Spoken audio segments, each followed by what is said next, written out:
I want to start this deep dive by asking you to picture something. I want you to really go there with me. Okay. For me, it's this incredibly specific, vivid image.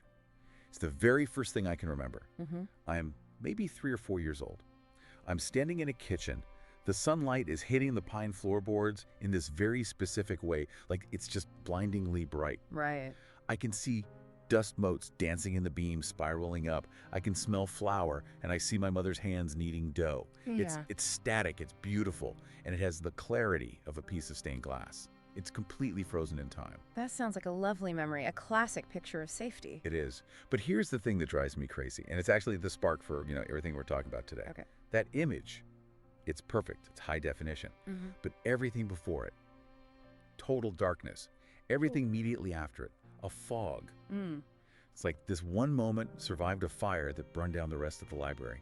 And I have to ask, why this? why did my brain save the flower and the sunlight but just delete everything else? It's a question that haunts almost everyone when they really start digging into their own history. We tend to think of that first memory as a window.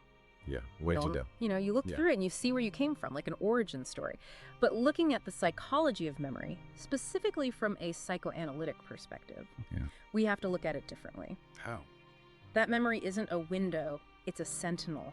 A sentinel? What do you mean, like a guard? Exactly, a guard placed at the gate. Okay. The perspective we're exploring today suggests that this beautiful sunlit scene wasn't preserved because it was the most important thing that happened.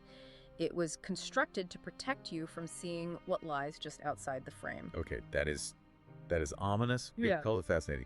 So we aren't looking at a recording of the past. We're looking at a painting. We're looking at a compromise. Yeah. And this is really the core mission of this deep dive. Yeah. We aren't going to analyze what you remember. Right. We are going to look at the architecture of what has been forgotten. We need to understand why the psyche chooses to save these specific images. The dough, the sunlight, the stuffed bear, and what those images are desperately trying to keep you from noticing. You're basically saying my childhood nostalgia is actually a cover-up operation. In a way, yes. There's this concept of the screen memory. The screen memory. Think of it literally like a screen, something you put up to hide what's behind it. The theory is that this memory acts as a kind of treaty between two warring factions in your mind. Desire and prohibition. Yes. Or, more simply, between what you needed and what you were allowed to have. So let's go back to my kitchen memory. The sunlight, the dough. If that's a screen, what is the screening? It feels so innocent. Well, look closely at the lighting. You described it as blindingly bright, right? Yeah, stained glass clarity. It glows. So in this framework, that brightness isn't just aesthetic, it's functional. Functional how? Think about overexposure in a photograph. When the light is too high, it washes everything out. The glare serves to bleach out the darker tones. Clarity, in this context, is a form of denial. We have to consider that the child isn't just remembering a nice day. The child is performing a rescue operation. A rescue operation. Rescuing what? The self. Imagine that just say 5 minutes before that peaceful scene, there was chaos. Okay. Maybe a sharp word from the mother. Maybe a tension in her jaw that signaled danger. Maybe a feeling of total abandonment because she was physically present but, emotionally gone. Right. That experience is too heavy for a 3-year-old to carry.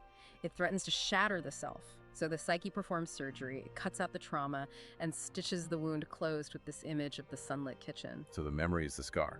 The memory is the bandage hiding the scar. It preserves the reconciliation, the return to safety, but it completely severs it from the rupture that made the reconciliation necessary. So you keep the hand kneading the dough. But you bury the wound that bled on it just moments before. This makes so much sense because I was reading up on this and found that these first memories often don't solidify until a kid is about 6 or 7, which always seemed late to me. I mean, I was alive for 6 years before that. Where did it all go? It's not accidental. 6 or 7 is when a child finally has enough ego strength, enough structural integrity in their personality to construct a narrative. Ah, so they can finally build a story. They can finally build a story to cover over the confusion of those earlier years. They build a container to hold the messiness. And sometimes that container is literal. Yeah. You see so many people talk about the classic stuffed bear memory. Yeah. A kid remembers clutching a bear. Right, and we think, oh, how sweet, a toy.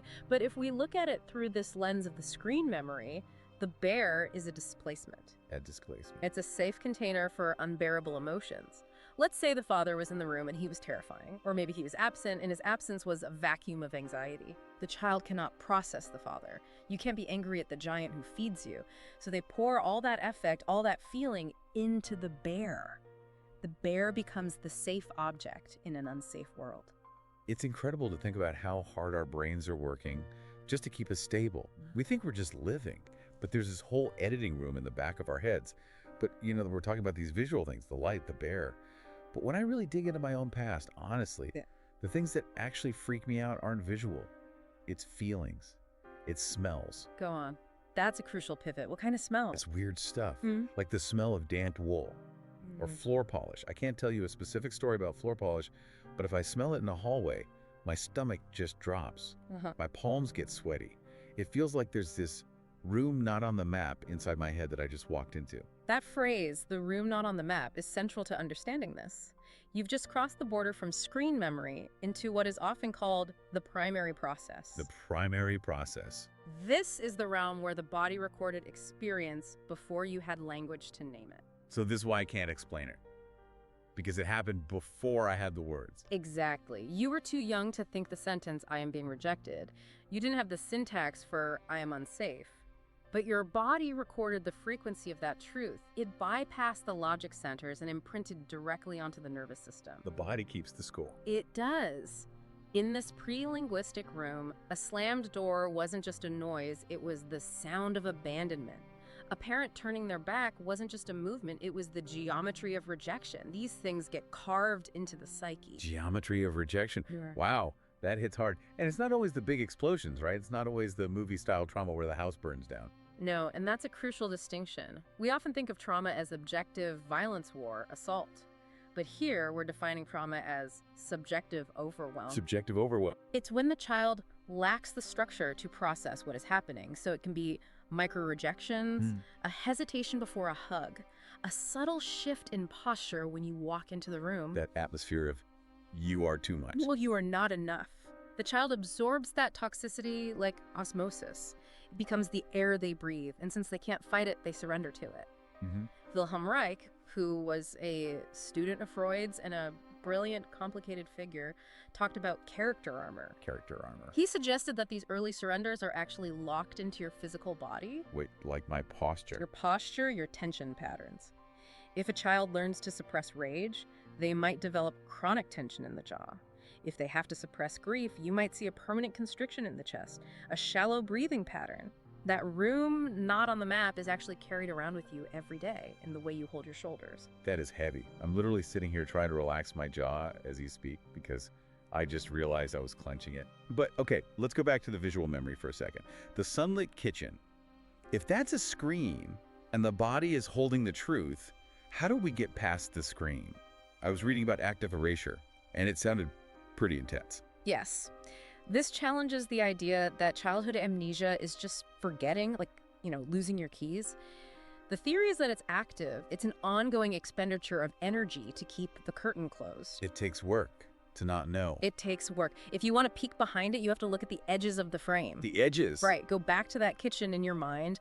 The sun, the flower, where does the image stop? Where does the sound cut off? It's fuzzy. It just fades out into gray. Like a vignette. That boundary is psychic scar tissue. Yeah. That exact point where the memory stops is where the repression took hold. That is where the experience became too much to bear. And here is the provocative question to ask yourself. In that memory, what is the child refusing to look at? Oh, the child is looking at the doe or the bear. But what is behind them? What's in the doorway? The refusal to look reveals the axis of the conflict. The psyche says, look here at the bright, shiny thing, so you don't have to look there at the terrifying thing. It's like a magician's trick. Yeah. Misdirection. Precisely. And the terror usually isn't a monster. It's usually a breach in the world's fundamental promise that adults will contain chaos so the child can grow. Right. When that promise breaks, when the parents are the source of chaos or fear, the child has to look away to survive. I have to be honest. As we're getting into this, Yeah. I'm feeling a little fidgety. Checked my watch a second ago. I'm suddenly thinking about what I need to get at the grocery store. I feel almost bored. which is rude because this is fascinating, but my brain just wants to bail. Stop right there. That is brilliant. Me being bored is brilliant. You aren't being bored, you are resisting. And we should honor that. In analysis, when you get close to the truth, the psyche's immune system kicks in. It perceives insight as a threat. So my sudden urge to check my phone is actually a defense mechanism. It's a guardrail. Your mind is saying, whoa, we are getting too close to the electric fence. Let's think about milk and eggs instead. It's an urge to distract. It proves we are hovering over something real. If this wasn't relevant to you, you wouldn't need to check your watch. It's wild how smart the unconscious is. It protects us, even when we're trying to understand it. But this leads me to a question that I think a lot of listeners might have. Okay. If my memory is a screen and it's distorted and I can't trust the picture, is it fake? Is my whole childhood just a fantasy? That is the wrong question to ask. In the unconscious, fantasy and reality carry equal weight. There's a beautiful way to put this.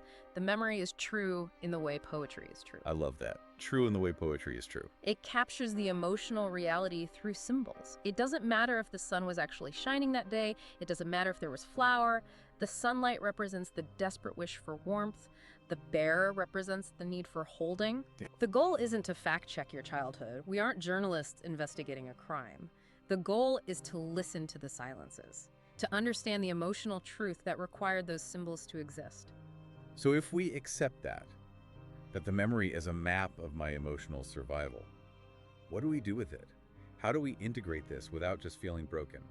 Because honestly, thinking about the room not on the map and the geometry of rejection is pretty bleak. It can feel bleak, but this is actually where the hope enters the picture.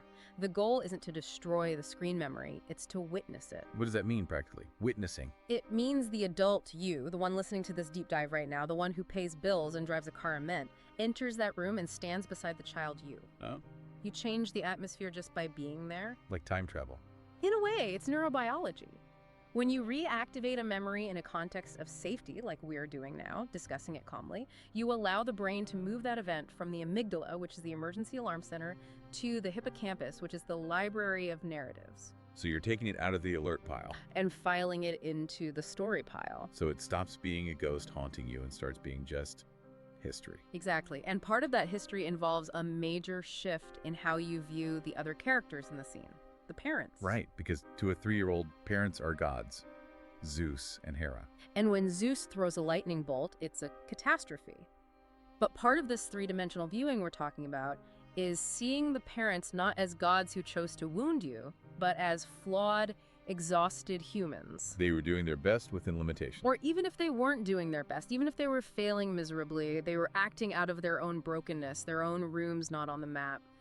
When you can see the exhaustion in your mother's shoulders in that memory, or the grief in your father's silence, the narrative shifts. It moves from, they hurt me because I am bad, to, they were struggling because they were human. That feels like taking a deep breath. It softens the hard edges. It creates a gradient. That's the goal.